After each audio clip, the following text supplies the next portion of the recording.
Барлықтарыңа сәлем. Бүгін біз облакқа келдік. Жайдан жай емес, сендерге удивительный история айтып берген тұр. Қалай 19 жастағы жігіт, ауылдың баласы өзінің 2 миллион теңге қарызын жауып тастады. По идее келетін болсақ, история немного туманный.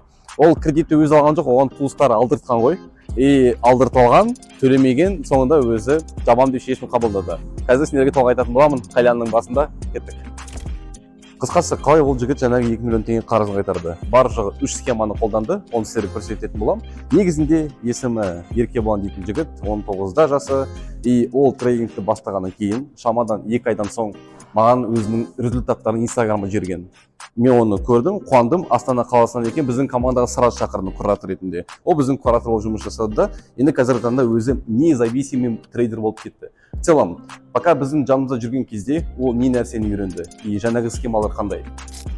Бірінші схемасы оның тікелей психологиямен байланысты. Айтып кетейін, трейдинг ол бізде тек қана білім емес, 33% білім, 33% психология, 34% бізде қаржы сауаты. Психология деп айтқан кезде, что я имею в виду? Бұл жерде біріншіден отмороз болу керек, екіншіден өзінің стратегияңа просто верный болу керексің. Мен оны қалай үйреттім? Басында ол біздің офиста қайта-қайта мыңдағы стратегияларды қолданады, индикаторларды қолданады, как-то жанталасты. И самое главное, ешкім көп асығыс шешімдер қабылдады.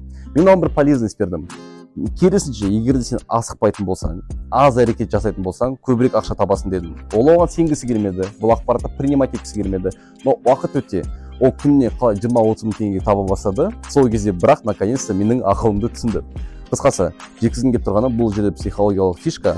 Алдымен бар жоғы 2 стратегияны қолдан, потом соны уақытында соны күтумен өткіз. Трейдинг ол бізде 90% күту, 10% әрекет. Күтесің, ситуация стратегия келді, сделканы ашасың. Давай лайфхак ретінде мен саған бір стратегияны берейін. 4 сағат таймфреймда импульс және зона интереса, 15 минут таймфреймда снятие ликвидности және разворот. Осы екеуін бір-біріне байланыстырсаң болды, сен де керемет ақша табатын боласың. Фибоначчиді, кстати, ұмытпа. И осыны күтіп отырш просто.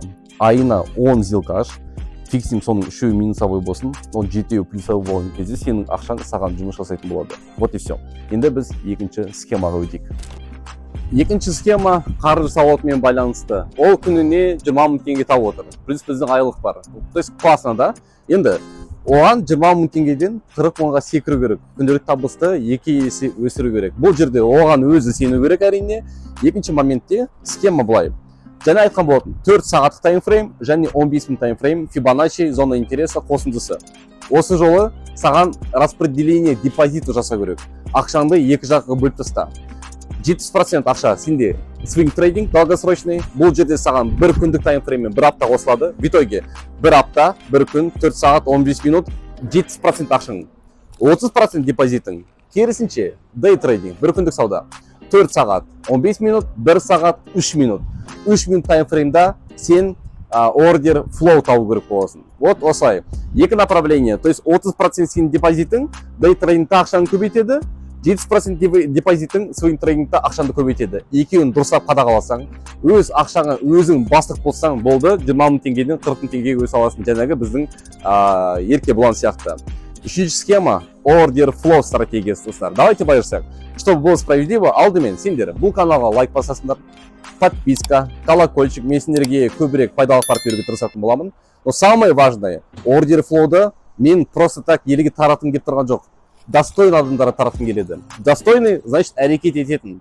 Қысқасы, мына видеоның астындағы сілтеме арқылы біздің телеграм канал тіркеліп қой. Сол жерде мен саған үйретіп, көрсетіп, реальный примерларды беремін и ордер флоумен келіп тұрған сигналдарды жіберетін боламын. Практика өте керемет өтетін болады. Сол, көріскенше сау болыңдар.